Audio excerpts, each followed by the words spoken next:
Banyak investor pemula yang belum paham mengapa ada saham perusahaan yang bisa dibeli dan ditawarkan kepada publik. Karena itu, pada episode kali ini kita akan membahas singkat mengenai IPO yang merupakan singkatan dari Initial Public Offering. IPO dalam bahasa Indonesia disebut sebagai penawaran saham perdana atau sebuah proses di mana suatu perusahaan melepas kepemilikan saham untuk pertama kalinya ke publik. Setiap perusahaan harus melalui proses IPO ini untuk bisa mencatatkan saham di Bursa Efek Indonesia. Setelah mencatatkan saham di Bursa Efek Indonesia, maka perusahaan saat ini juga menjadi milik publik atau biasa disebut juga dengan perusahaan go public.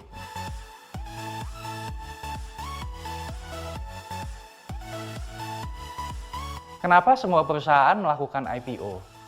Pertama, dengan melakukan IPO, perusahaan bisa mendapatkan dana dari publik yang membeli sahamnya.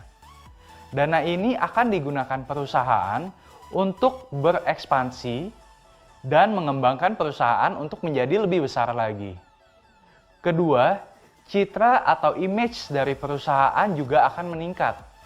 Perusahaan publik sangat sering diliput oleh media.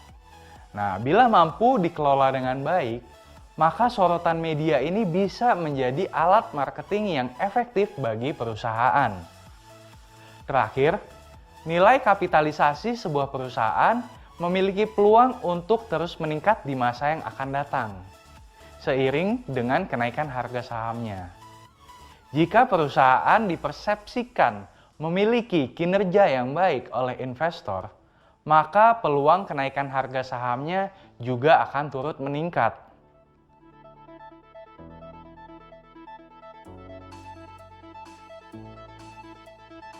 Perusahaan dapat melakukan IPO dan mencatatkan saham di Bursa Efek Indonesia dengan beberapa syarat.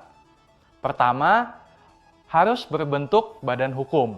Nah, badan hukum di sini yang dimaksud adalah perseroan terbatas atau PT yang memiliki komisaris independen, direktur independen, komite audit, unit audit internal, dan sekretaris perusahaan.